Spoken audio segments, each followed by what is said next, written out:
you've all been waiting for. It's time!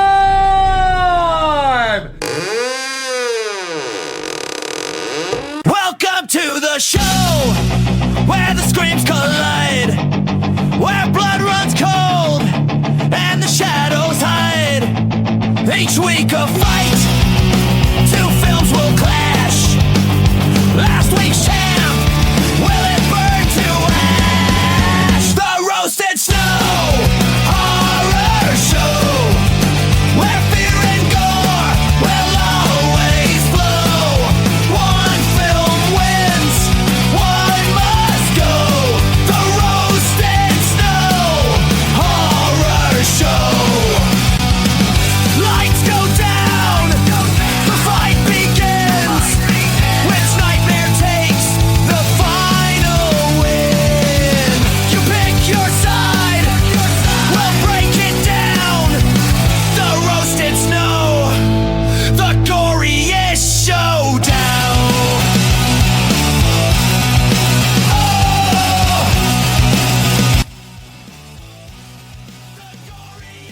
All right, everyone, welcome to the Roasted Snow Horror Show. I'm Ryan Rostat.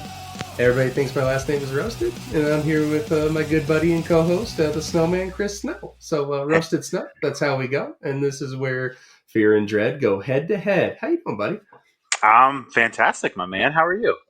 I'm doing great. And today, this episode, it's we do our normal head-to-head with the new releases, but we're also going to have these companion pieces with it where we're going to talk about whatever we want to talk about. We're going to have a theme for each of these, and today we're looking at one of my favorite series out there, and it's extremely underrated. It's criminally underrated, but it's Hell House LLC. So And good. maybe we'll put in the dun, dun, dun. Yeah, I didn't do that right, but this series, and I don't know if this is, and I can't remember if I put you onto the series or if we both seen it kind of on our own. We did, yeah. So I actually remember my buddy Jason when I lived in Glenwood Springs. The first one came out because I remember I did not have Prime Video at the time, and my buddy Jason, he was like, "Dude, I watched this movie on Prime last night. You have to see it. It's so good. I'm going to give you my Prime login. Check it out tonight." And it happens to be Hell House LLC, the first one. Yeah. The first one for me, it was right before COVID. Because I think it was, was it released in like 2016, 2017? Yeah, somewhere in there. So I'd never heard of it. I just had my firstborn. She was probably a month or two old. I was still at home from work, and she had this whacked out sleep schedule. So she was, I think it was like 9 o'clock at night. She was out, but we only had like a 2-hour window. And I was like, I really just want to shut off. I really want to watch a horror movie. And I was in a found footage mood. You and I both love found footage. So, I think I did I was like, what's the best found footage on Prime right now? And that one came up because this is before I had the Shudder app. I had the Shudder before. It didn't exist yet, did it? Right. No, I don't think it did. So took that and watched one trailer, and I was like, okay, the trailer is pretty solid. We'll give it a shot. And I don't know how my daughter stayed asleep through that because I probably yelled, "Oh fuck," like 6 times. And it gave me that feeling like, wow, I really watched something cool there. And then, I was super stoked to see that they had 2 other movies out that I also had never heard of. So I was just, and we will get into the details on this, but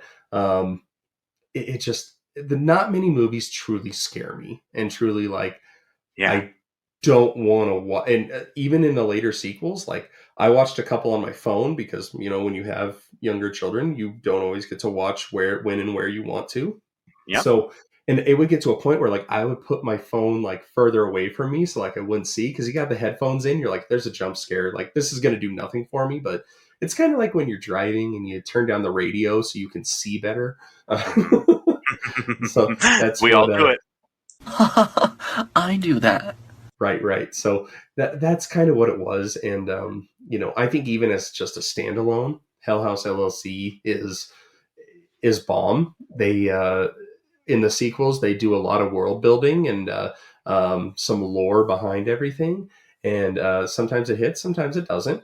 Um, but I think in most of these movies, the scares they're fresh, they're new, they're super unique, and it's just I can't talk enough about how much this series meant to me as a horror fan. And this is probably my number one go-to when someone comes to me. And obviously we just passed Halloween, so Mhm. people will ask you, they know you like horror movies, like, hey, I need a really scary movie to watch on Halloween. This is usually my go-to. And I will say, I don't even care if you like found footage or not, watch this movie. And I mean, oh, sorry. Go ahead. no, you go. I was going to agree with you 100%. I mean, this is one of the again, one of the we talked about this in a previous episode, but one of the best things that I love about found footage is just the ability to make just a good horror film on a low budget and without having to do a ton of CGI trickery. And these movies, they bring you in and they make you feel like, hey, this could happen to me because we're this could be happening down the street. This could be happening around the corner. Hell House LLC does that exact thing, and it does it so well because it's presented in a way that's not like it's not like a big feature thing. It's like, hey, this event happened at this hotel, the Abaddon Hotel in Abaddon, New York. This is, after everything went down, the police were able to recover this footage from these people who were putting this haunted house up. Here's what they saw. And the other thing too is it's the movie is presented as a documentary within a documentary. You'll remember at the beginning and throughout, they're interviewing people about what actually happened at the Abaddon Hotel while they're playing the behind the scenes footage. I absolutely agree with you. It's also a go-to for me. It is on, if you guys are listening, Hell House LLC is on Prime. You can check it out. You can see what it's all about, and we both highly, highly recommend it. Absolutely. This is, I mean, and this is probably going to be more of a spoiler-filled episode because there's not a ton of ways Yeah, to talk about this without it. So if you truly want to go in and be surprised, turn this off now and go watch it. well, no, not yet, because soon, because the reaction that you'll have if you because I don't even want to tell you what the creepy stuff is, but there is a clown, and obviously sometimes that's been overplayed. That we've talked about it. There's umpteen movies about scary clowns out there, or there's segments in other movies about scary clowns. This one is probably the scariest you'll ever see, and mainly because it is just so subtle. It's there's really not much that goes on, and that's what makes it so good. But with that, I want to get to a segment that I've talked to you about, and it's one that I'm really excited about. But so with this show, we want to bring in as many corners of horror and horror fandom as we can. And my old boss for 15 years, Johnny Waldron, he loves horror movies. I don't think he's as desensitized to them as you or I are, because he does get scared pretty easy. And it was way back when The Conjuring 2 first came out on demand, and he texts me and he goes, "Hey, I'm going to watch Conjuring 2." I was like, "Oh man, let me know what you think." And he texts me the entire movie, and it was fucking hysterical. He's one of the funniest guys I've ever met.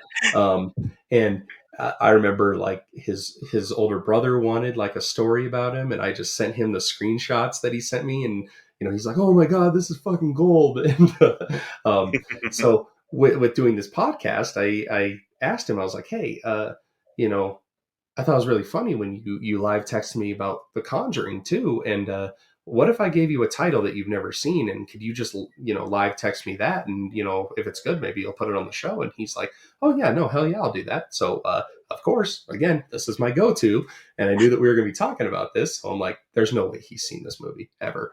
And so I tell him to watch it, and by golly, he sends me a bunch of texts, unfiltered texts, and I'm dying. Like, I'm at the grocery store reading these. Like, I'm dying. And then I was like, I want to read these on the show. And then I thought, I was like, well, that could be kind of boring, me just reading text messages. So I, in all my wisdom, decided to put the text into a prompt and let our AI overlords kind of make a little ditty about it. So Genius. each of these lyrics are a different text from him. And the reason I wanted to do this, some of these will not make sense. They will be completely out of context, but it's true thoughts. And a lot of these were thoughts that I had the first time that I was watching this movie. And so, Johnny, I hope you're listening, because this is all for you, man. All right. The video just started of someone on a tour. Big ass house, maybe someone shit their pants. Oh, getting out of the basement. So there are like 5 of these. Gas leak. Knew it. Finally they're in the house. I swear if a fucking nun comes out, I am turning this shit off. Attic looks like Amityville with those, wait, what was that shit? Those Bibles weren't left by the fucking Mormons. Yeah, no, what the fuck are they drinking? Nasty ass, oh fuck, what the fuck was that? Had to pause for a potty break, back at the shit. Not this fucking guy with his camera again. Little comic relief, something going to happen. Fuck that clown. Walking shit, oh wait, fuck me, the clown. Fuck that. Yeah, time for my ass to quit. Is that the fucking clown from the clown movies? Bob or whatever. Yeah, that Sarah chick is fucked. Fuck this strobe light shit, someone is there. I would yak too. Here we go with dude up again. Fuck me. Fuck that clown. It's that killer clown Ben Bob. No, wait, Art, that's it. He's gotta go. Shit, he is gone. This damn walking around corners and shit. Fuck me. Turn a fucking light on. Oh shit, just go home, you dipshit. Oh yeah. Room camera shot again with red doorway. Something gonna happen, no. Oh wait, shit, oh what the fuck. No shit, dumbest turn around. Down. Oh yeah, covers work. Who the fuck needs a job that bad? Yeah, Paul got the fuck out. Sure, go in the basement, dumb fuck creepy ass fucking dummies. Paul ain't there. That chick ate his ass. Oh shit, they all turned all those heads and shit. Fuck, there's Paul. Haha, they call him fuck stick. Ah, fuck, my dog just jumped on from the side. Lil shit made me jump back to the pound, you lil shit. Oh yeah, blame it on management. Yeah, why didn't you leave? Any alarm? Fucked up clown guy for starters. Paul looks fucked. I bet that shit was just his head.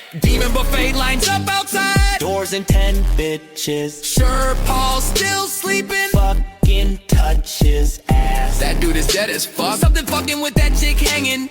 All kinds of what the fuck happening. Waiting for Bob to start fucking shit up. All kinds of fuckers in the attic. So wait, do these sling blade motherfuckers open up new hell houses for the sequels? I mean, dude, take a hint. Women in 2C. Oh shit, here we go. Oh fuck. Oh, here we go. Fuck this. Did they not see that fucker? Paul is F'd in the A, so she is fucking dead. Who the fuck they been talking to? Sure, go to the basement, idiot. Dude has it right. He is all fucked at my man, this chick is fucked. All happy-go-lucky. More like happy gonna get fuckity. Don't go in. Oh shit, fuck me. Yup, you are boned. See the dude new. Done. Fuck, I need beer.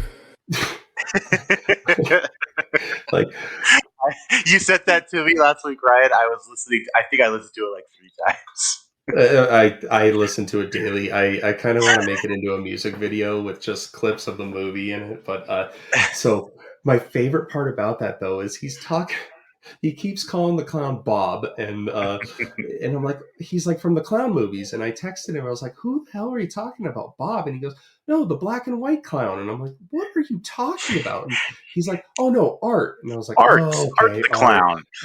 But for all intents and purposes, this is the clown in this movie is now called Bob. This is Bob. Say hi, Bob. Hi, Bob.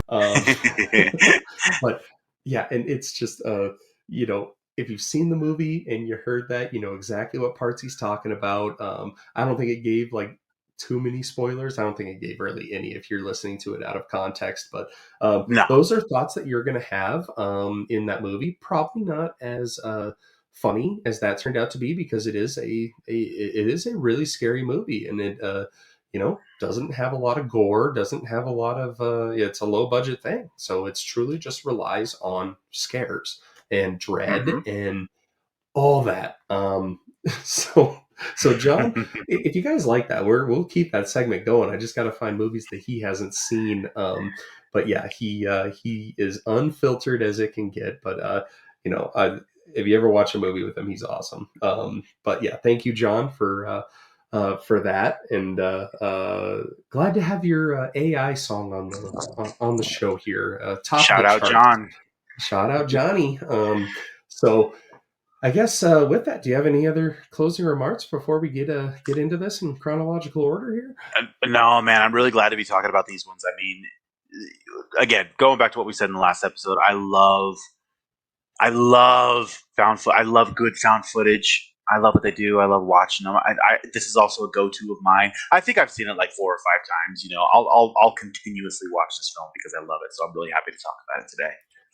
Well, and I probably watched it the same amount, start to finish. But if I just want a good scare, like I'll go on YouTube and type in the scene that I want, and there's so many different scenes on here that it's something that you've never seen before. And I think each movie kind of brought something new to the table. Maybe not the last one, but everything else kind of brought more to the table.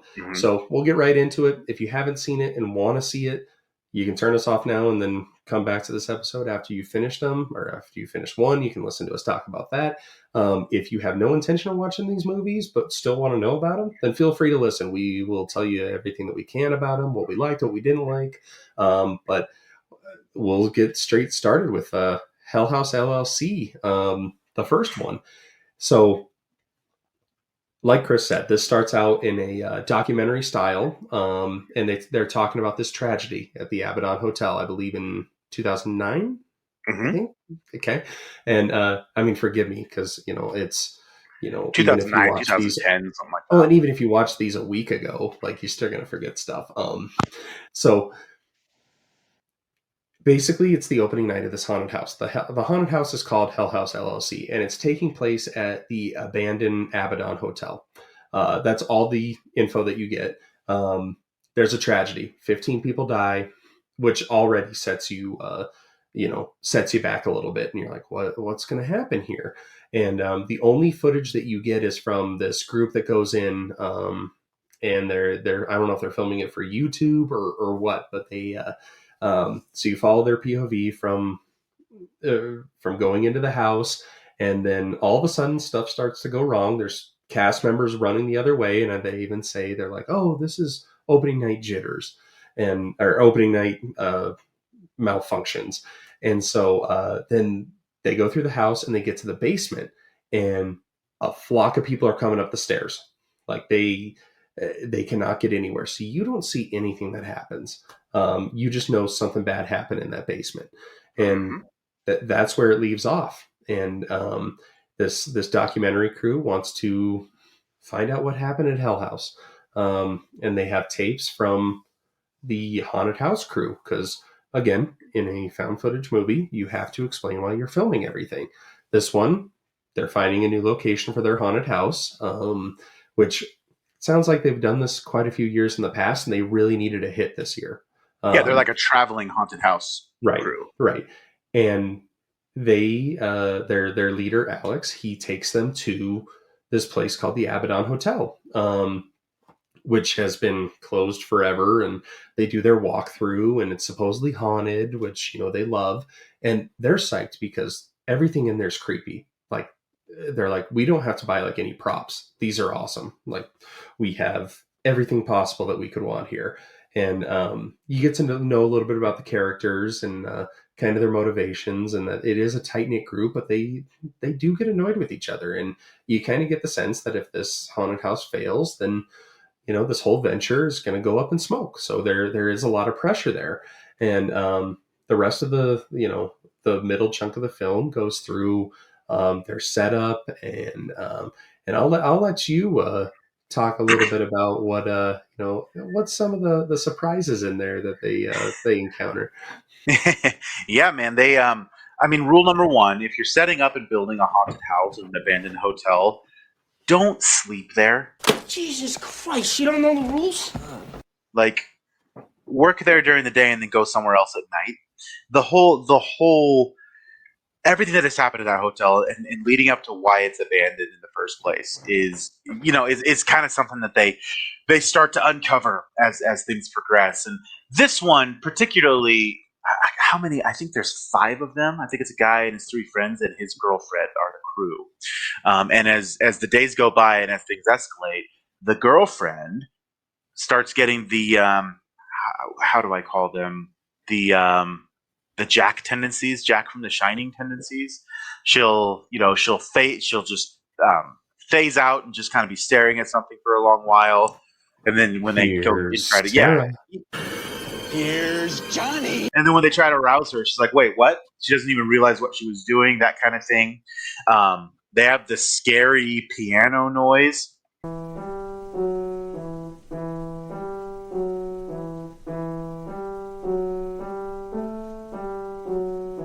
The piano phrasing, which is terrifying. I had to make a note of it to be able to play it myself. It's just a couple of notes.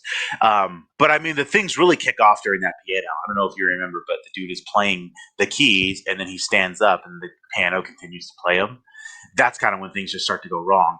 The other thing is, as they're set, again, as things are progressing, they're setting up the haunted house. They're putting things in place. They find these 3 clown mannequins in the basement, and they're going to sit them there. And that's going to kind of be the climax of the haunted house. People are going to go down in the basement and see these clowns sitting against the wall. It's like the camera flashes and the clowns are facing forward, and the camera pans away so that the guy can say something. And the camera pans back, and one of the clowns is looking to the left. It's so eerie, and it builds towards. I mean, the sense of dread and the terror and the heebie-jeebies that it gives you are really fantastic. Not great, Bob. And all these props, all the things they're doing in this haunted house to set it up, are really, really good. Particularly a lot of the mannequins that seem to be looking a specific way when no one's around to actually move them, which is always a good recipe for terror. Right, and these mannequins look like like the creepiest thing that you would see at Spirit. But they are, and like you said, the movements are so subtle. It's looking forward, and then the camera moves, and it's slightly looking to the left. And there's a scene in this where one of the guys I think he's checking out a noise, and the clown mannequin's just standing there. Say hi, Bob. Hi, Bob. And so he's like, all right, you guys are fucking with me. Like, who put this here? Like, and I think he even like touches it, and it's like clearly a mannequin. And then he's looking around, and then he comes back, and the mannequin's looking right at him, and doesn't move or anything. It's so creepy. And at that point, as John said, get the fuck out of the house, or out of the hotel. And that was a very good point you brought up. That do not sleep there, because they do. And Paul, he goes through some shit. He's the cameraman, and he's in like the creepiest room in the house, and you barely see any of it, but he's doing like this. He's talking to the camera. He's doing this confessional, and you see this figure in the doorway, and he thinks it's one of his buddies, and the figure isn't talking, and that leads into a little later in the movie where he's doing this confessional again, and the camera moves, and there's the creepy ass ghost chick that's just sitting there on the wall. Stop! I could have dropped my croissant. And there's no music, there's no anything. You're truly in the moment, and he hides under the covers, and she gets him, and that was like the first true like someone getting attacked. And there's a scene where they're testing out a room with strobe lights, and the guy sees somebody that he doesn't know if supposed to be there. So he's like, how many freaks are we supposed to have? 3?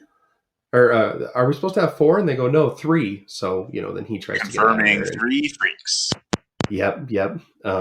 So, it's all just little stuff like that and they go into a little bit about the history of the hotel and how there was some cult activity possibly, but it all leads up to this opening night, and in the back of your mind you still don't know exactly what happened in the basement. And they go through like the casting process, and a big point in the film is in the climax of the haunted house, the last room, they want it to be the basement, and they want to have one of their actresses tied up down there as part of the scene. Problem is they can't get a camera working down there, so they hire this guy, and he's such a dummy, but they hire this guy to be the security downstairs and Make sure no one messes with the female talent. Yes, and so it's a great idea in theory. And I believe he dresses as one of the clowns and sits next to them because, people aren't supposed to know he's there, and he's supposed to keep. I mean, spoiler alert: this guy takes off at the very first second something goes wrong. So he was an awful security guard. Fuck this. You see him running up the stairs and trying to get out of the basement. So you're like, oh, what's going on down there? Right. And he's not going to get help. He's going to save his ass. Fuck this. Yeah. I mean, the whole piece of the basement and going into the climax. I mean, things have happened up to now, right? Like they can't get the camera to work down there. They hired the guy to provide security and make sure they get footage. There's Alex, who just kind of disappeared after being assaulted by a spirit. They found Paul in a fugue state in the basement. One of them did want to quit, and this is something that I do appreciate about these movies. Is it does show one of these people like, yeah, I'm out of here. I'm not doing this. Weird things are happening. I'm not going to stick around. Unfortunately, they do convince him to stay. They're like, hey, man, for Alex's sake, you got to stay. We've already put all our money into this. Let's make it happen. I mean, the opening night, like you said, the footage kind of, the camera people who are going through the haunted house, because it's crowded. There's a lot of people excited to see it. They're going through. We see our security guy just running out like hell no, I'm not staying in this basement. Fuck this. And then when the cameras do pan around, you find out what's happening. A lot is happening. So the girl, the female talent, who is chained to the wall in the basement, is suddenly and brutally killed by a shadowy ghost cultist. Because as the camera's panning down, you see these people filtering through the basement, thinking it's just a good haunted house, when in reality, these ghosts are actually there killing you. They kill her. The guests actually finally realize what's happening, and they're stampeding out. Tony dies because he's trying to save Melissa, the female talent. Her name's Melissa. Two of the others, Mac and Sarah, they find each other in all this crazy stuff that's going on, right? Because they're in the house trying to get people out. They fight each other. They get attacked. They get to the attic, and they find out that Alex in the attic hanged. So, I mean, all of this stuff has happened within, 5 minutes. And it really is a terrifying thing, the way that they filmed it and the way they kind of made things happen. But the last thing you see is Sarah's running. You actually don't see anything happen to Sarah. And by the way, Sarah's being spoken to at the beginning of the film. Like, she made it out. Years later, that's a documentary within a documentary. They're actually talking to Sarah, trying to find out what happened. And I think Sarah's the one that actually gives them the missing tapes. And that's where she's like, here you go. You're exactly right. She had the footage. So she actually gets out. Poor Mac, the last things you see is Mac is being surrounded by like 4 or 5 of those ghost cultists, and they're like closing in on him in the attic, and you hear him scream. And that's basically the end of the found footage piece of it. And then we get to the epilogue, which I'll let you talk about in a little bit, which this ending really, really works, I thought. Right. And like you said, it's so in a 5-minute piece, and it's coming. They're going to show what happened on the other side of that YouTube clip and in the basement and everything. And then the Alex in the attic, and so you see all this happen, and Sarah gets out, and the payoff on that I thought was incredible. There was no letdown whatsoever. So they're talking to Sarah, and I forget the exact conversation, but she's like, "Come to my hotel room, give me a little bit." She tells him she needs a break because they've been talking the whole time, and then she gives him her hotel room number. It's room 2C, and they're like, "Okay, that's weird." So the documentary crew, they get out and they're like, "Well, this is weird. Like, there's no 2C anywhere." They find out that is she staying at the Abaddon? And so it's just I believe her name is Diane that's doing the documentary, and a cameraman go and I believe the cameraman's name is Mitch, and they go to the Abaddon to try and talk to Sarah a little bit more. And while they're doing that, their editor is back looking at more footage that Sarah dropped off, and this is happening coincidentally. They are going through Diane and Mitch are going through the Abaddon trying to find Sarah. And, they see all this creepy stuff and there is this dread there, and they keep cutting back to this editor watching this clip. Well, in this clip, it shows Sarah getting brutally murdered on that night. Oh my fucking god, she fucking dead. So who the fuck have they been talking to? Because Sarah has been dead this entire time. And even if you kind of thought that way it was going to go, just the way they revealed it was really creepy. And then they find a room 2C at the Abaddon. And they open the door, and there's Sarah just sitting there on the bed, looking away. And then they get closer, and she turns around, and her face is very demonic and dead. And then, the camera looks, and there's two of those shadow ghost cult figures.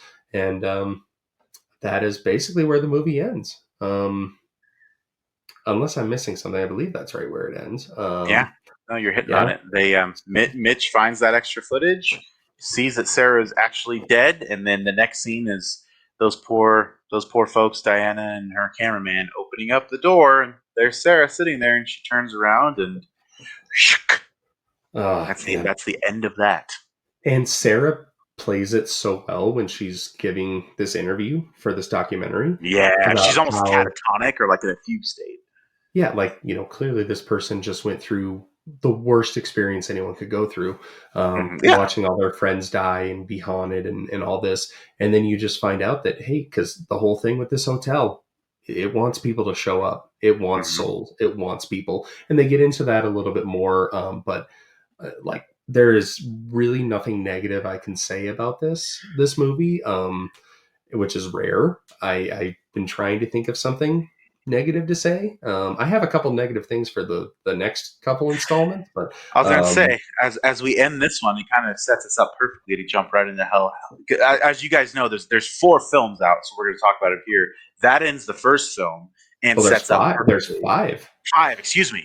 Yes, the 5th one. That sets us perfectly to jump into Hell House LLC 2, the Abaddon Hotel. Because let's face it, baby, these days, you gotta have a sequel. Which was released, I think, 3 years after the first one.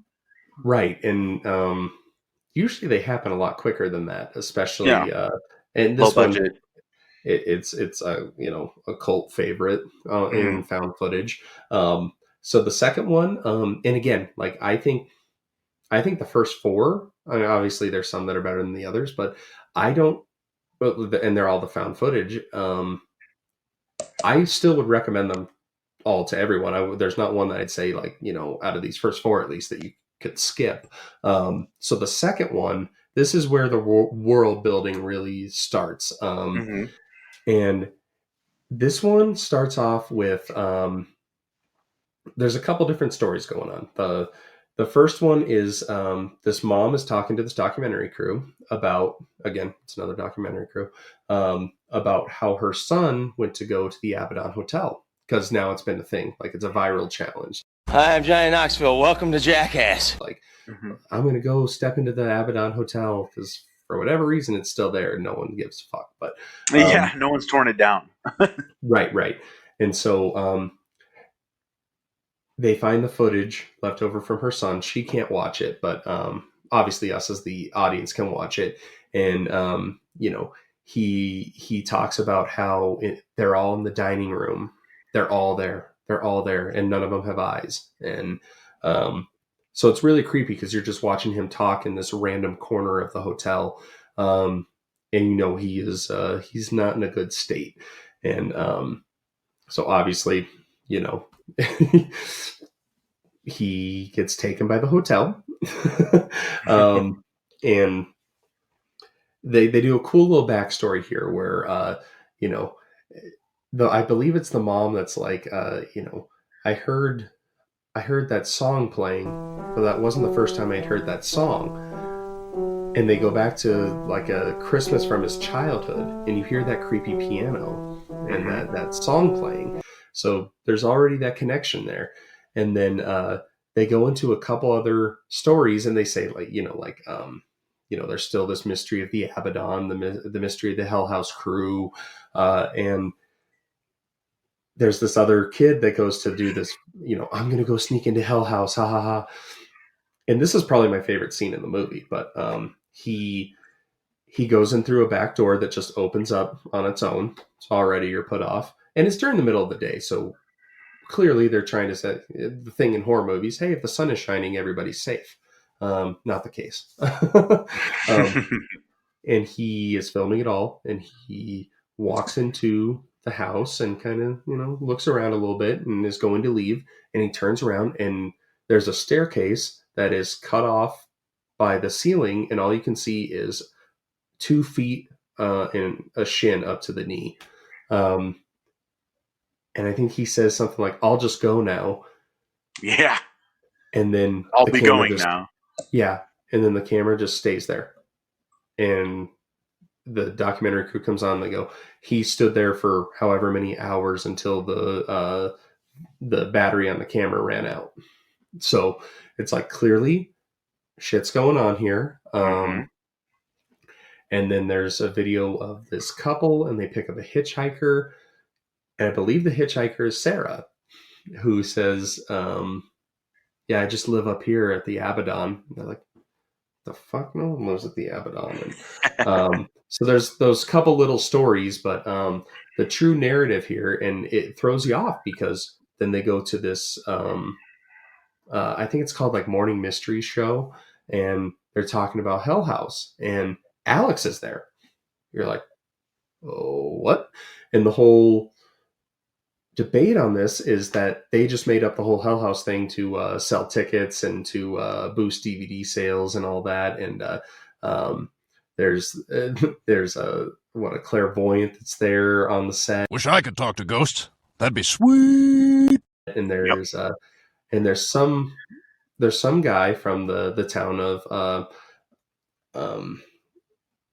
of Abaddon, and he and Alex are going back and forth, and he's just like, the bad press you brought to this town, and we don't need you. And he's very dismissive of Hell House, and Alex is, well, I invite anyone to stay there with me. And this is one of my beefs with this movie, is that the quality of this morning show, just it looks really dumb. It looks like a high school like morning production announcement type thing. Yeah. So that's one knock I have on it. And the dialogue that goes back and forth is pretty good. But you learn more about why they're doing this a little bit later. But then I can let you take it from here, from after that show. Yeah. So, I mean, the crux of it is, so we talked about Mitch in the last in Hell House 1, who actually sees the extra footage of Sarah being killed. He actually takes the folks from the morning show and a self-proclaimed psychic, I think his name was Brock, takes them back to the house, to the Abaddon Hotel, excuse me. And, obviously this is how, after all the stuff has happened in the first one, they've seen the found footage. They know that Diane and her cameraman disappeared going back. Anyway, they do go back to the hotel. They go into the basement. They find a room that has a bunch of files in it. And Brock, this idiot, who is a self-proclaimed psychic, wish I could talk to ghosts. That'd be sweet. Decides he's going to conduct a seance in the room where the old owner, Andrew Tully, who, again, spoiler alert here, happens to be the leader of cliche alert here, happened to be the owner of the leader of a satanic cult. Brock decides to conduct a seance in the room where all of Tully's people in this cult committed mass suicide. Which at the beginning, the guy, that's what he was saying was, they're in the dining room, and this idiot, he does a makeshift Ouija board. I mean, just like the last thing you want to do, right? Knowing that all this crazy stuff has happened. Anyway, of course, he does this seance, and one of the spirits appears and kills him and his friend Malcolm. So there's two deaths straight away. You see, you push the laws and you end up dead. That scene Yeah. is expertly done though, because Oh, 100%. there's like what, 5 mannequins in there or something, Yep. and they're asking the questions. They're like, "Oh, is a spirit here? And do he's you really have playing something?" it up. He's like, "Is there a spirit in the room?" Right. He's He's a really cheesy. psychic, but yeah, he's so unbearable. But and then the camera turns, and one of the mannequins has faced it, it's a girl has faced to turn the camera. Yep. And then that's where it really picks up, and the girl stands up, and they're like, "Okay, sorry, we're leaving." And then they turn around, and she's right there. So that Yep. was a really effective scare. But sorry to cut you off there. I No. remember It's that perfect. scene, yeah. That's actually a good point. Like, it is an effective scare. Like, I would say, I mean, in my personal opinion, this second one is the weakest of all of them. But all that said, it is still there are still terrifying moments, and you just brought up one of the ones. And again, those damn mannequins, their heads turning, man, they get me. But Mitch and Molly end up coming back upstairs, and they find obviously Brock and Malcolm's corpses, and then of course all the exit doors slam shut. And by the way, I should mention it is still daytime. You guys think they're doing this at night? They're not doing this at night. It's the middle of the day. So obviously this is happening. They're continuing to encounter these spirits. They try to barricade themselves in a room, but the fact is, after looking through all of the footage that they find in those files, Malcolm discovers that the CEO of Hell House LLC, Alex, who we met in the last film, actually bought the hotel because there's a failed business venture, essentially. So kind of another Easter egg that plays into why they were there in the first place.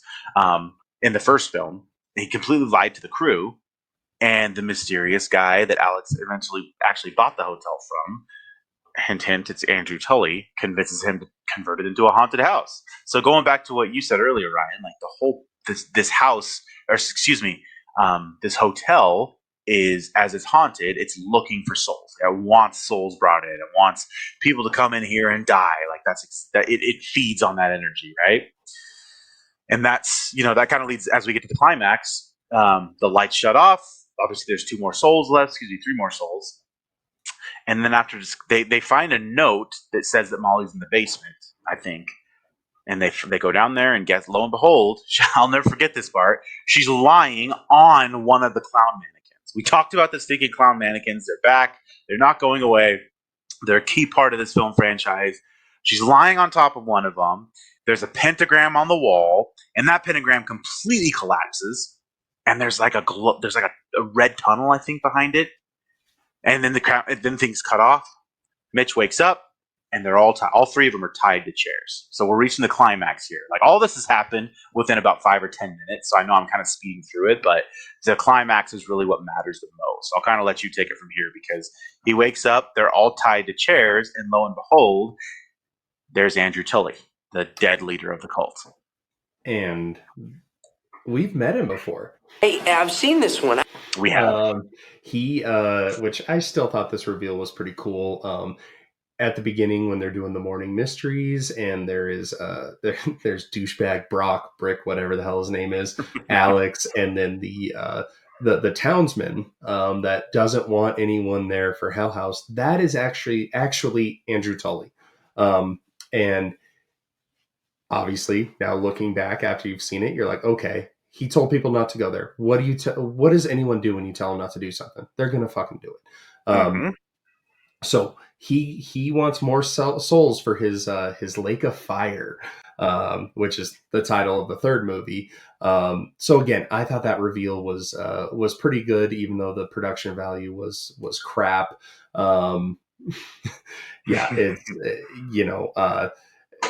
So he's been going through this whole thing, and he kind of goes through his exposition about, like, I'm gonna feed souls to my lake of. I keep wanting to say Ring of Fire, like in Johnny Finding Cash Nemo. song? Oh no, I was thinking Finding Nemo. The Ring of Fire. The Ring of Fire! But yeah, Johnny Cash. Johnny Cash yeah. too. Yeah, we can put that in there. Yeah, some Johnny Cash. I fell into a ring of fire. Yeah, so you get the reveal for Andrew Tully, and the guy is pretty creepy. I mean, he's pretty lame when he's doing the first interview, and where he's trying to get people away. And just another note on this is that there's a scene in the first movie where Alex is talking.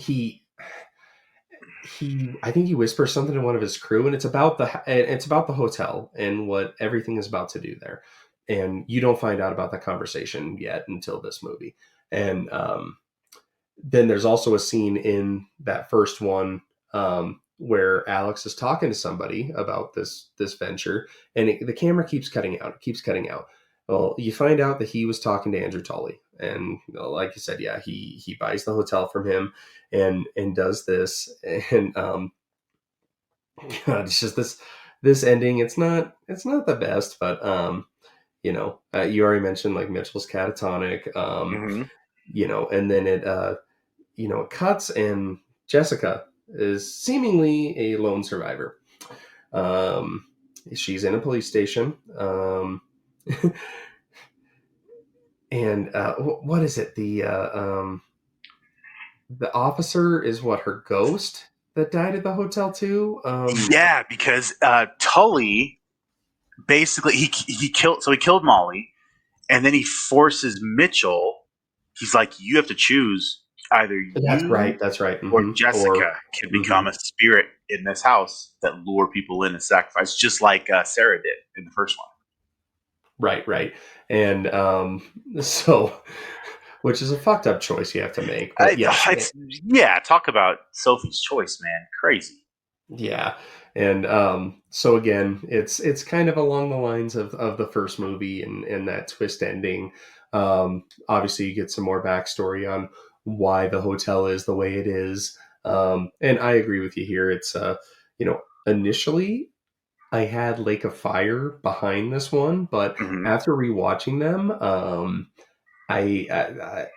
and we're going to jump right into Lake of Fire, Hell House LLC 3. But yes, Hell House LLC 2 is probably the weakest, as you were saying. But yeah, I still highly recommend it. There are some great scares in there that stylistically match up with the series. But then we go to Hell House LLC 3, Lake of Fire.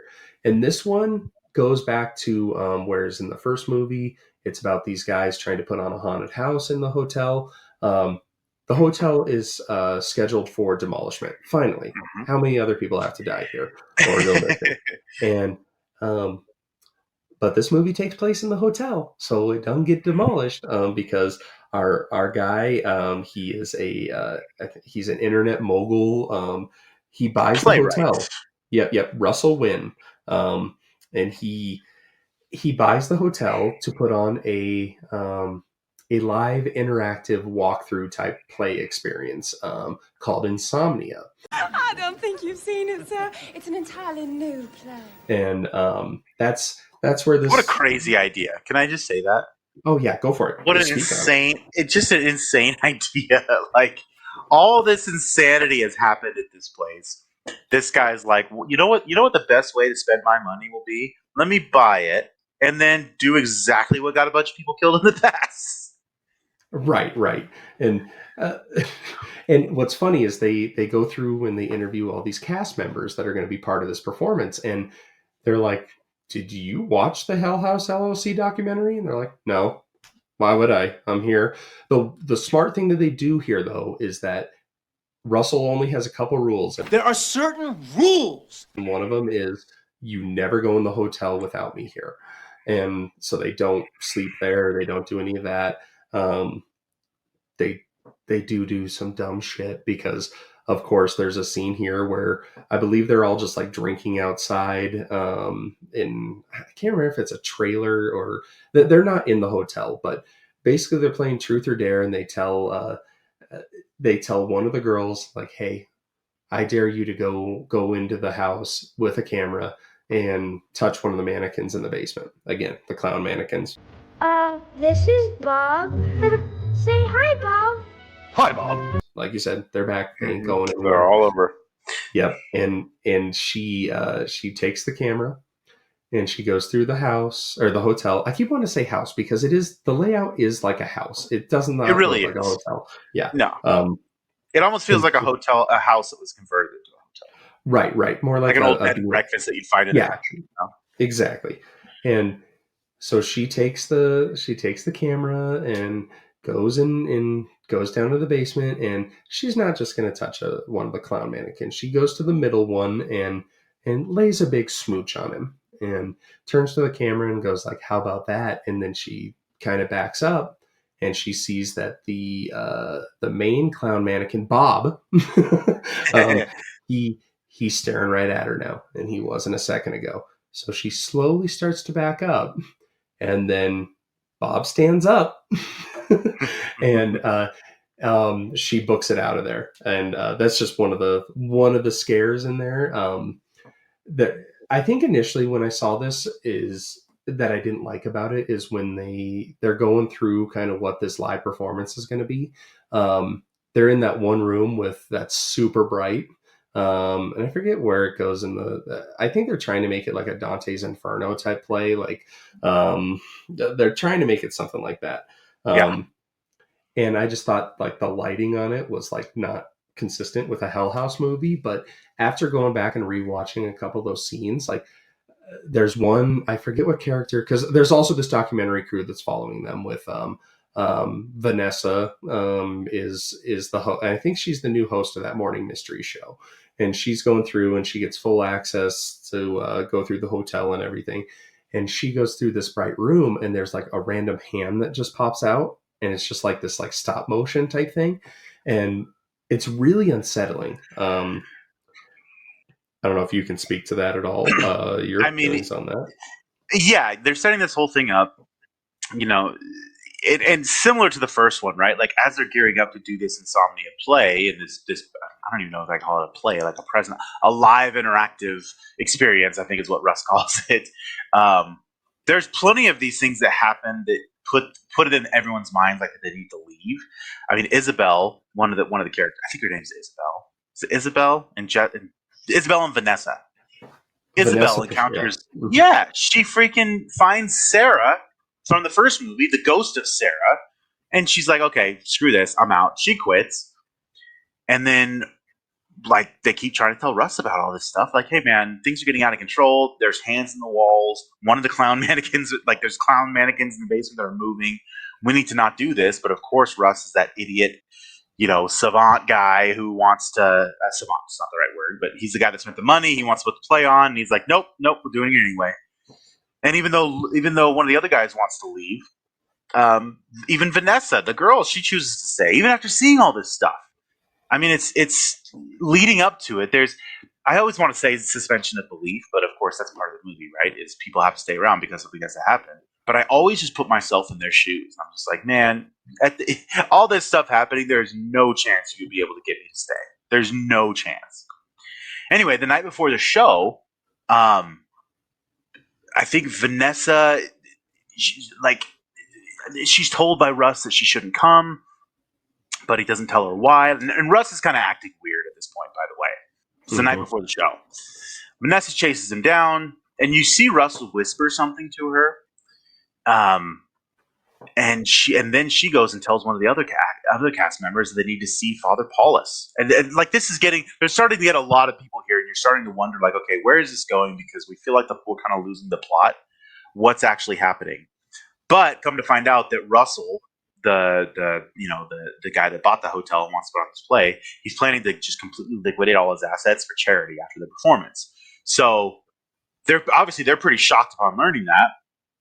And they confront Russell about it. And then again, more footage reveals that Russell has followed and observed the original Hell House team and all the subsequent investigative journalists. So he knows everything that has happened at this place. And he's still trying to make this thing happen. So this play is going on. Andrew Tully, the cult leader, the original owner of the place, interrupts one of the scenes. Like you said, the lights completely shut off. And then when they come back on, Tully's killing one of the cast members. So everyone that's in there, everyone observing this show, again, death is prevalent in this house. This happens. They all run. Unfortunately, more ghostly cultists are invading the hotel, and they massacre everybody inside. All the people watching the show, the crew, everyone gets killed. So this movie does have the highest body count out of all of them. Well, kinda. it, I guess, it yeah. it does on paper for sure, It and does that on scene paper. where they're starting the performance, and it is neat because everyone that's walking through the patrons, they all have to wear a white mask Hmm. to conceal their identity. So they're just walking around, and the first scene is these two guys talking at a table. I think one guy is the bartender or whatever. And then yeah, Andrew totally just comes up and starts, and so everyone watching, they're just like, "Oh, this is part of the performance." And then yeah, then the lights go off and everything goes to shit. But basically about Russell and kind of yeah, like you said, yeah, the liquidating his assets and acting strange and all. He actually had a near death experience where he had actually died for 2 minutes before being revived, and Hmm. this like you said, he followed everything possible. Turns out he is one that has the power that can close the portal. He wants to take down this hotel. He knows he's not going to make it. Yeah, yeah. So, like on paper, he looks really dumb, but he actually is one that really wants to, and you know, he he's able to close the portal, and seemingly, I think there's a news report like the next day that says that all the patrons and cast were found safe in a field nearby. Um, so you're just like, wow, like really that tidy, huh? And then the Mm. twist in this one is I think a camera like moves and it's Paul. You're like, from the first one, like how the hell is Yep. Paul here? Like, what the And hell?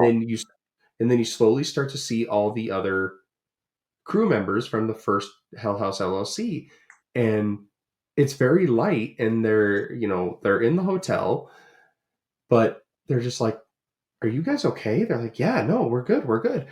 Well, Russell's there too because they try and get out of the door and they can't. It's a very bittersweet ending because it's like, yes, they're not trapped in an eternal hellfire, but they can't leave. They're stuck there, Yep. and it's unfortunate. But you do get to see these characters that were so good in the first one return for this, and it's all I can say is that it's bittersweet because They're you know, told by Russell that they can't leave. yeah, They're stuck. yeah, They mm-hmm, opened it. Russell closed it. So I'm kind of going back to Russell's story. He does end up, as strange as he is, and how you kind of feel like he's the antagonist. Basically, Russell is kind of like the hidden protagonist because all the original cast, right, opened the damn portal. Russell shut it, but unfortunately, um, he tells them, like, unfortunately, your ghosts, your souls, you're stuck. yeah, They're basically resigned to their fate. but and I think even then, once they accept that, they're with each other. They're with they're They're again, able to it's comfort each other. yes, and it's just a gut punch because it's like you expect this happy ending, and it's a horror movie. Very rarely they have happy endings, but it's not a complete downer. And I thought it was a really nice way at the time because you think it's a trilogy. That's how they're going to wrap it up, and I thought it was very poignant. I thought it was very satisfying. Obviously there's stuff I didn't like about the last two, but Mhm. and then after that, so yeah, after rewatching it, I'm putting Lake of Fire above Hell House LLC to the Yeah, Abaddon Hotel. But then we get to one that is, it kind of came out of nowhere. it really did. Didn't expect to see it. It was a Shutter exclusive. And I'm gonna preface this by telling all of you guys, this one is my favorite of the entire franchise. Origins it, is definitely my favorite. and I go back and forth between Origins and the first one, and I think I always lean towards the first one just because of that feeling that I had the first time watching it. But Origins, and I think you actually told me about it. I think you just sent me the trailer, and you just like, oh my god, oh my god, oh my Yeah. god. Yep. And then you're seeing the trailer, and I didn't know how to feel about this one going in because it's called Hell House LLC Origins. The What Carmichael Manor. the Carmichael Manor, which so it's a new setting. It's a How's that going prequel to per play? se. Yeah, yeah. Yeah. how is that going to affect anything? It's a prequel sequel. They it kind of a spinoff too. But this new setting, we've been in this hotel for 3 movies now. It's so creepy every time you watch it. I don't think we necessarily needed to leave it, but like the layout of the manor is super creepy, and Mm-hmm. there's so many scares I want to get into on this. So we'll just dive right in. This one is it's a paranormal investigator, Margot. Mm-hmm. She has her girlfriend Rebecca, and her it's her brother Chase. And they're going to go stay at the Carmichael, so that they can document the investigation of a family that was murdered there.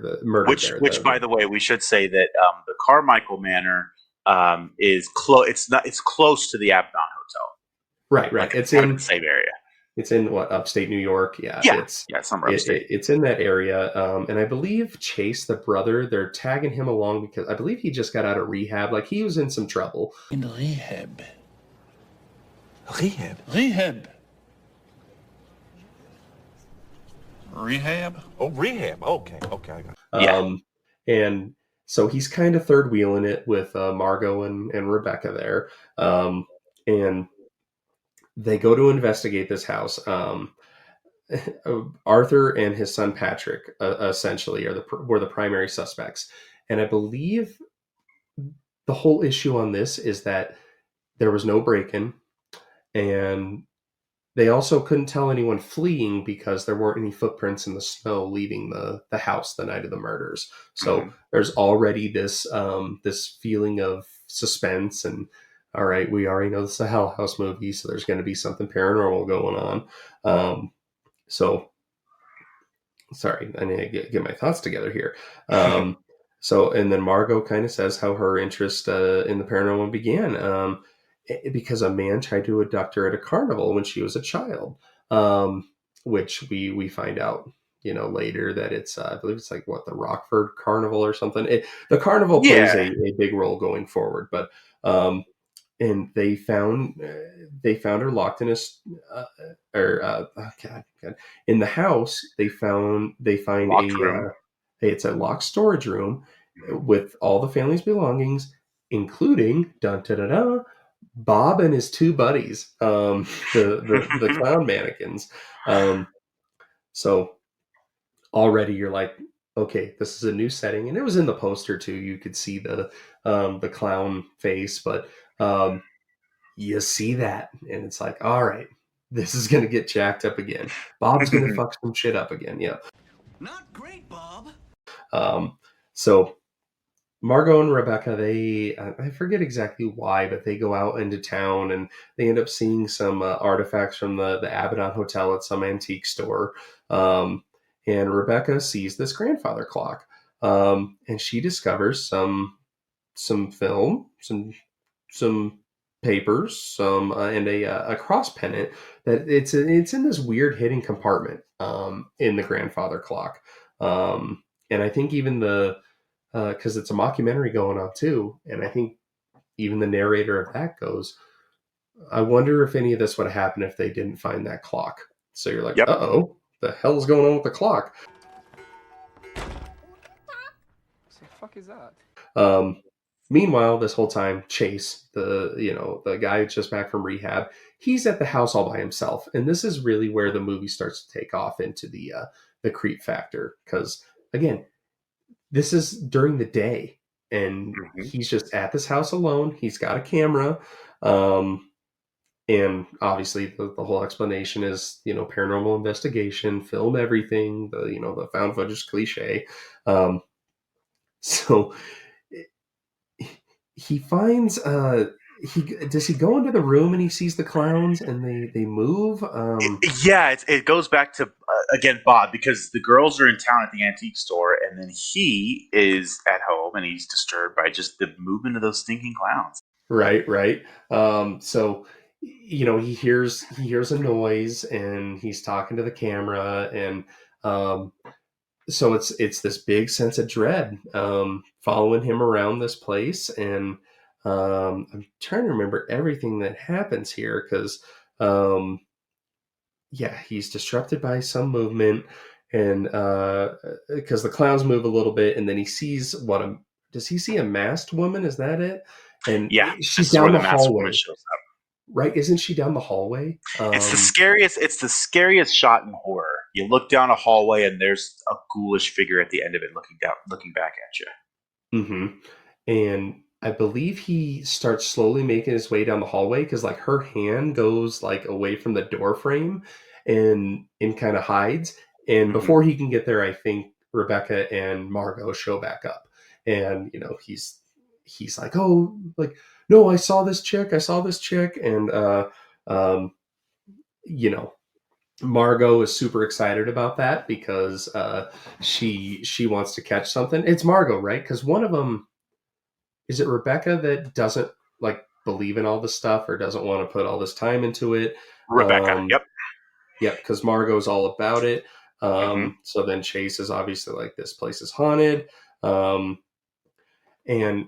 so they go through the film reels that they found in the grandfather clock, and they see Catherine Carmichael before and after her sister Margaret's death. She was killed in a car crash that left Patrick also paraplegic. Patrick, and this is where the movie kind of cuts back and forth from modern day to, I believe it's 1989. So they're talking about that. And, Patrick is, solemn and withdrawn and kind of seems like something's off with him.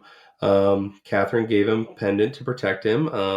And then it turns out that Patrick started working at the Abaddon. The Abaddon Hotel. Yep. So there's that connection, and he, I find it funny because he clearly was hired by Andrew Tully. Like, did they have a full interview process? Did they let me see your references? I'm just looking to hire guys that I don't mind hanging out with for like 12 hours a day. Right. Tell me about your experience. Yeah. A, why are you paraplegic? B, how do you feel about clowns? I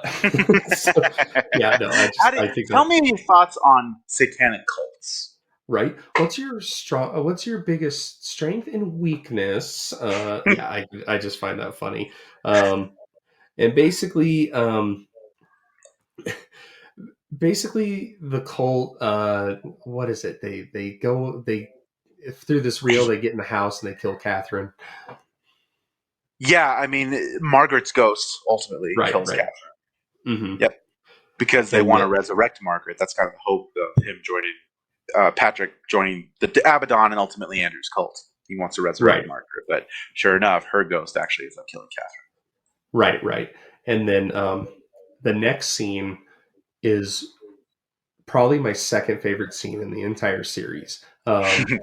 It's Rebecca's. She has her own job. She is in real estate, and she's on a Zoom call with I can't remember if it's a prospective buyer or if it's I think it was just a partner.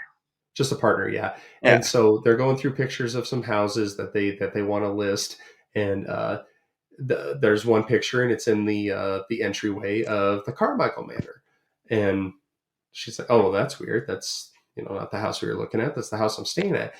And then a new picture keeps showing up, and every new picture is slowly going up the stairs, and it is so creepy.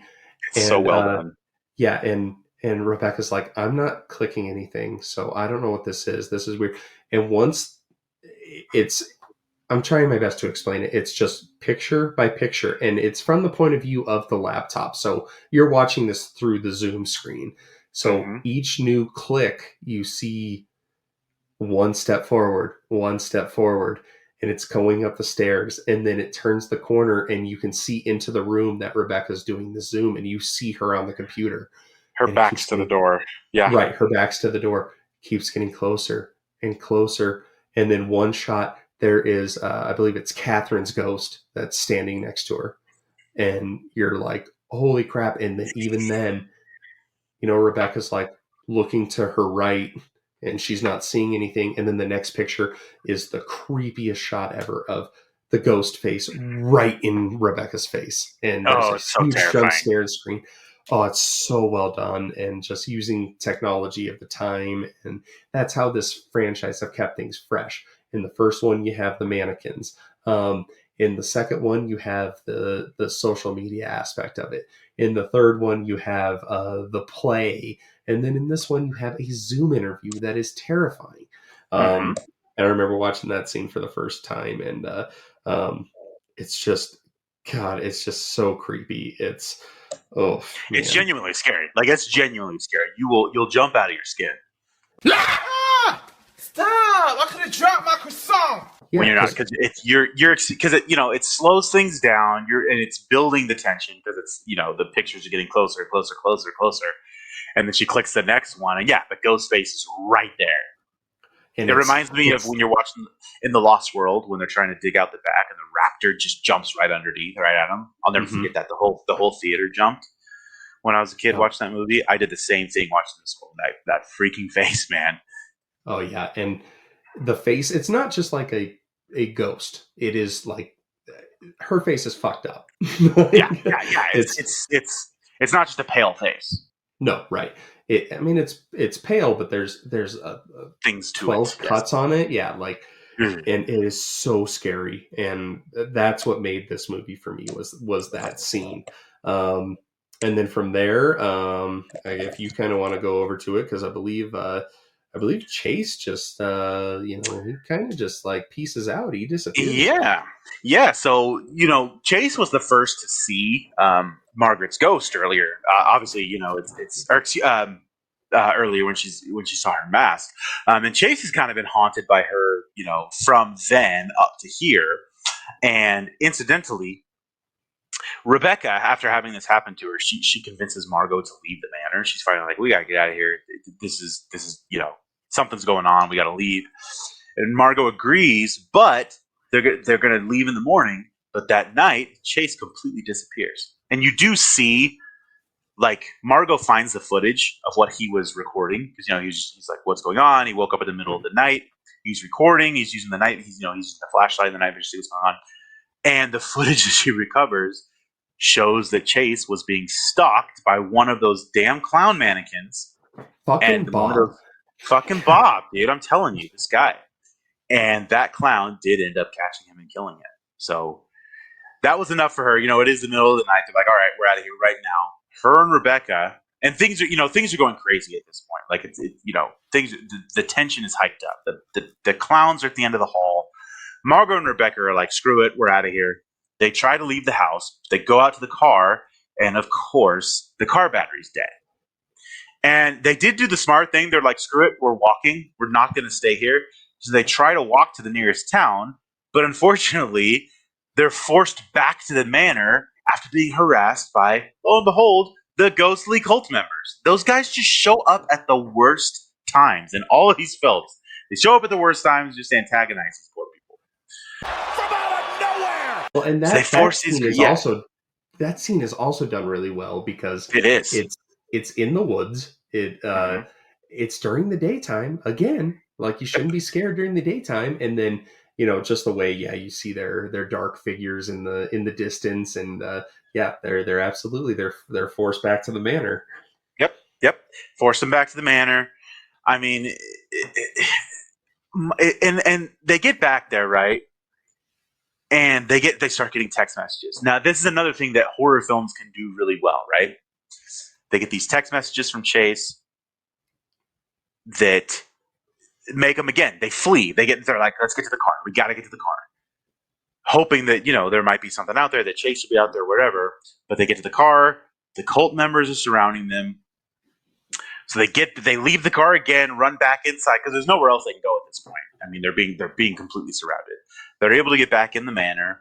Margot hears Chase calling for her, and so she runs towards Chase, trying to find him. And right at this point, poor Rebecca, does end up being killed by, I think it's Catherine's ghost at this point, not Margaret's ghost. Am I right? No, I think it's Catherine as well. Yeah. I think all these ghosts, flying together. Yeah. Yeah, they all operate really closely, and Margot, God bless her, she does find Chase. I should say she finds Chase's corpse. His eyes have been ripped out. It's very Jeepers Creepers like. Jeepers Creepers, where'd you get those peepers? She finds his eyeless. That's just what I was going to say. Yeah, hey Justin Law. Great minds, man. And then this is another terrifying thing. So she finds his corpse, and now she's being stalked by Bob. And again, he's like just progressively getting closer to her, and he corners her, attacks her, and that's the last we see of poor Margot. Right, and then you find out that Patrick, he from 1989, he was the one that actually donned the Bob costume, and how he was the one that actually tried to abduct Margot at the fair. And what I really liked about this, because then there's a mid-credits sequence at the end, and it's Alice that's been giving this interview and kind of pushing the story along, and narrating kind of what we're seeing, and it says that the fair's coming back into town.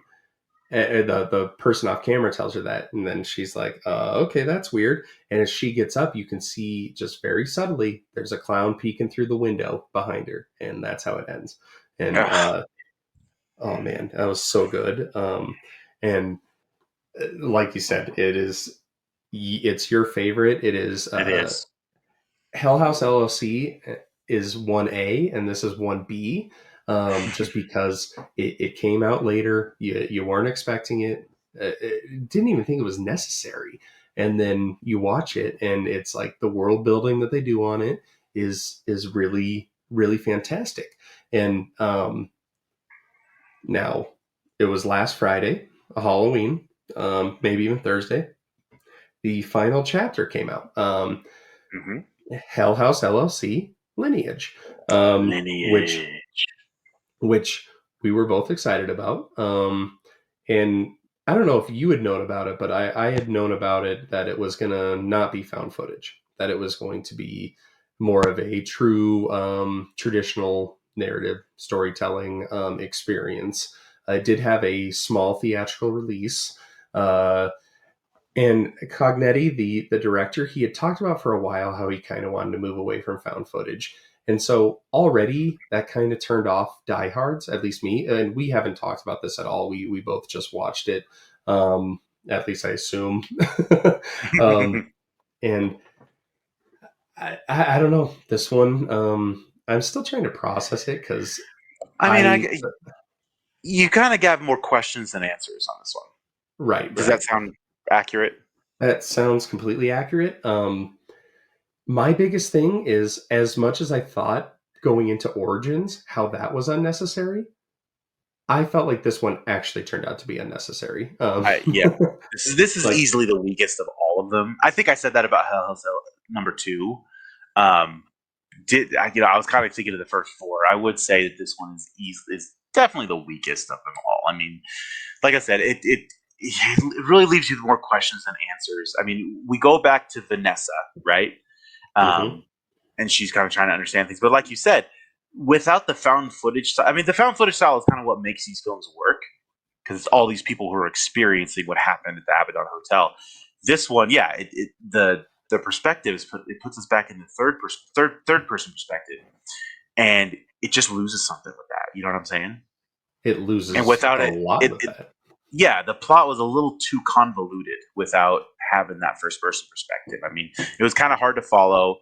I will say it was kind of, I shouldn't say it was kind of hard to follow. It was convoluted, but it was still too obvious, I think, kind of the direction it was going. And I think, I worry that that's kind of a current trend of everything that's happening out there. Like, they're kind of spelling out too much what's going to happen. But, it's something that kind of felt a little shoehorned to me. Right. And I mean, if this hadn't been such a cult classic, no pun intended, with the found footage community, maybe this hits a little different, because there are still some good scenes and scares in this one.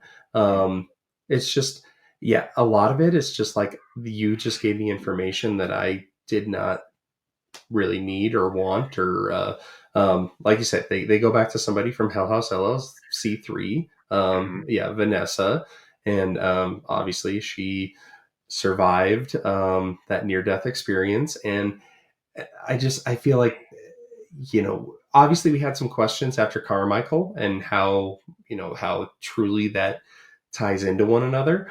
But I also wasn't like seeking out those answers either. And Well, it's that, and they lost.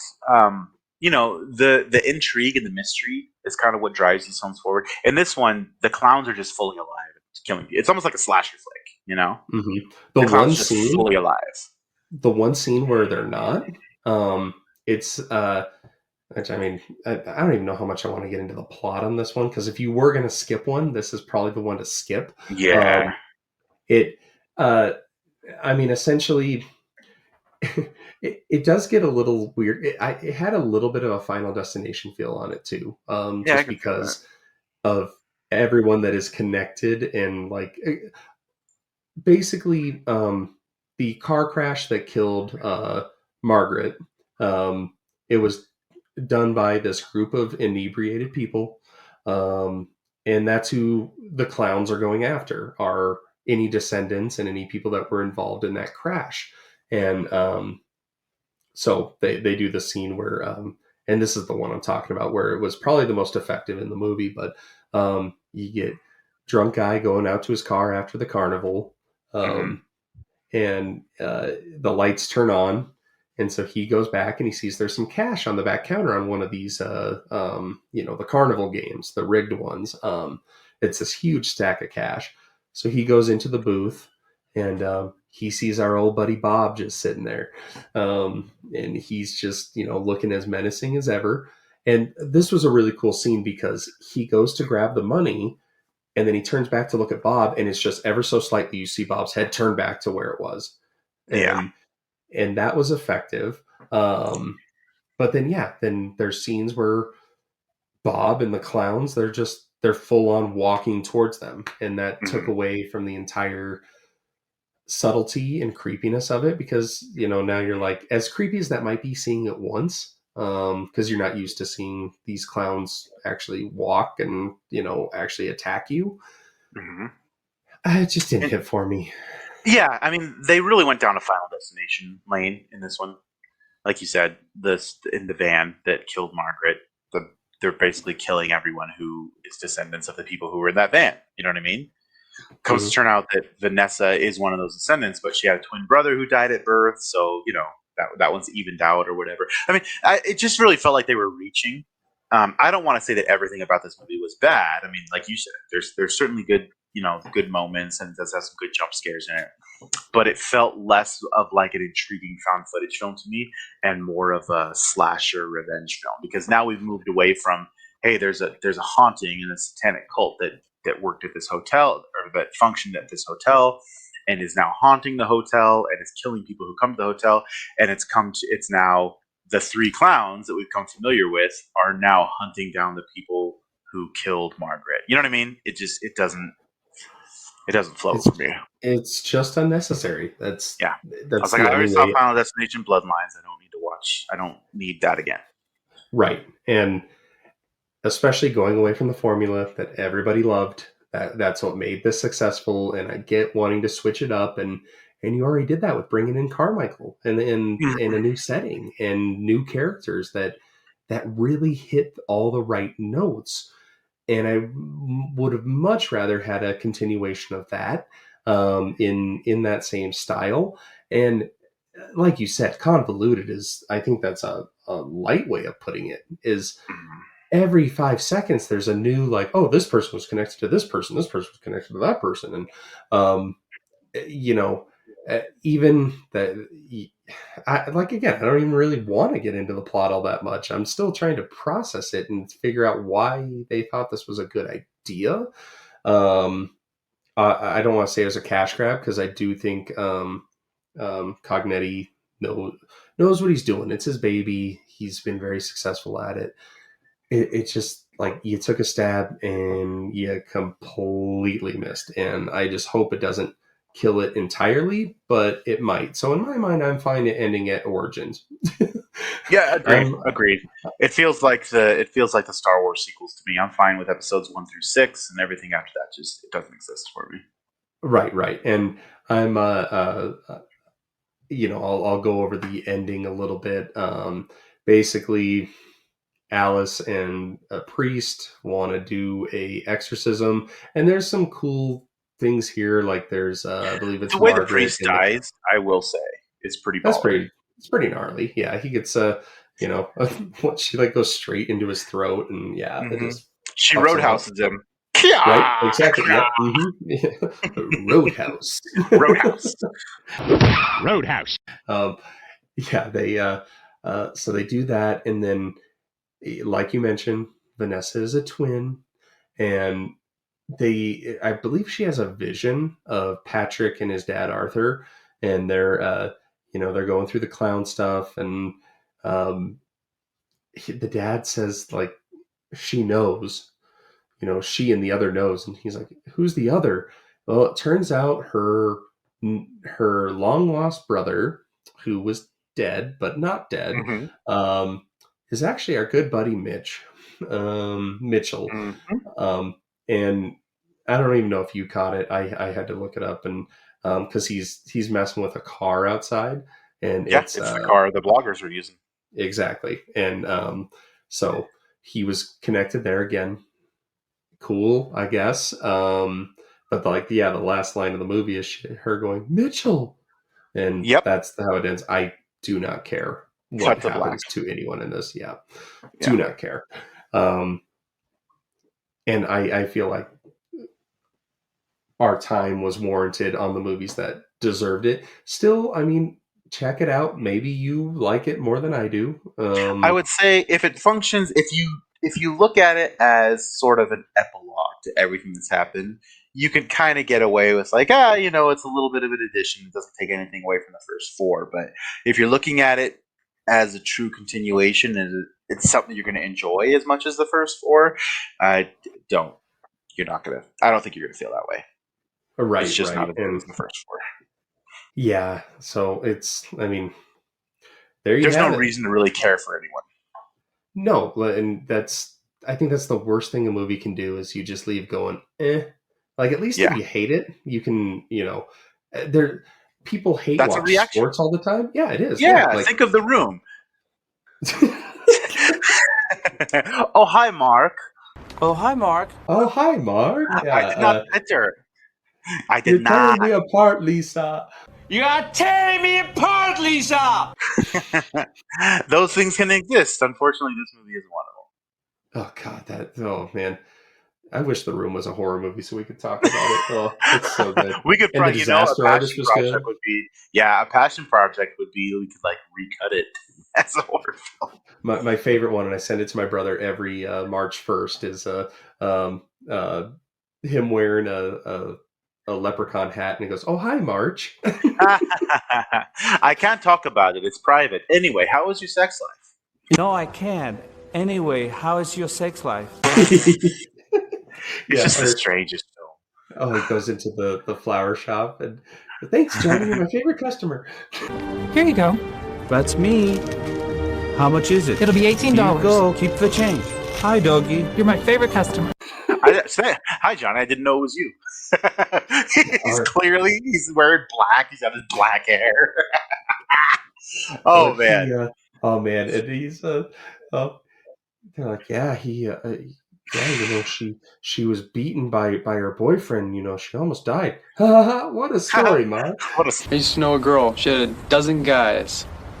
One of them found out about it, beat her up so bad she ended up in a hospital on Guerrero Street. What a story, Mark. All right, back on track.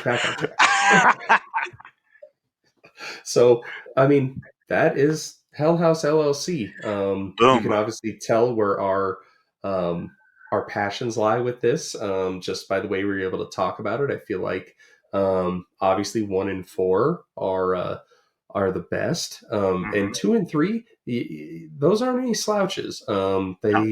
There's still some hardcore scares in there, and fucking Bob, he will get you. He will. Bob, in my opinion, is scarier than Art the Clown because Art is so over the top horrifying. Bob is horrifying and terrifying in a subtle way, and that does it more for me. No, he's scarier than Pennywise. He's he's scarier than any movie clown because he's a mannequin, and that just makes it. And especially if you go into that first one and you don't know that there's a clown involved, it's just such a good surprise, and the fact that it is so prevalent throughout the series. But yeah, no, I think if we did a ranking here, at least my personal one is I'm going to go in last place is going to be Lineage. Then it's going to go The Abaddon Hotel. Then Lake of Fire. Then Origins. And then Hell House LLC takes my top spot. I'm going to rate them the exact same way, except I'm going to flip your top two. Origins is my number one. And I'll meet you out in the parking lot, and we'll settle this. But no, there's like I even said on mine, it's 1A, 1B. They're both different enough, but keep that same sense of dread, and it's just so good. Cannot recommend it enough. Go check it out. If it's not for you, it's not for you. But I truly think if you're looking for something to scare you, that's a good way to go. Is Hell House LLC. Take a look. Like I said, all the movies are on Shudder, and I think the first 3 are on Prime if you don't have Shudder. So feel free to check them out. If you guys do, come back to the comments. Let us know what you think. We'd love to hear your thoughts on them too. Awesome. And after all that, good night, Bob. And good night, Bob. And we'll see you guys on Friday for Shelby Oaks versus Dream Eater. Which Shelby Oaks versus the Dream Eater. Dream Eater. Yep. So we'll hope to see you guys there. Hope you enjoyed this one, and we will see you next time. Chris, it's been a pleasure. Thank you guys for listening. We appreciate you. Tune in next time for the next episode. Peace. Later.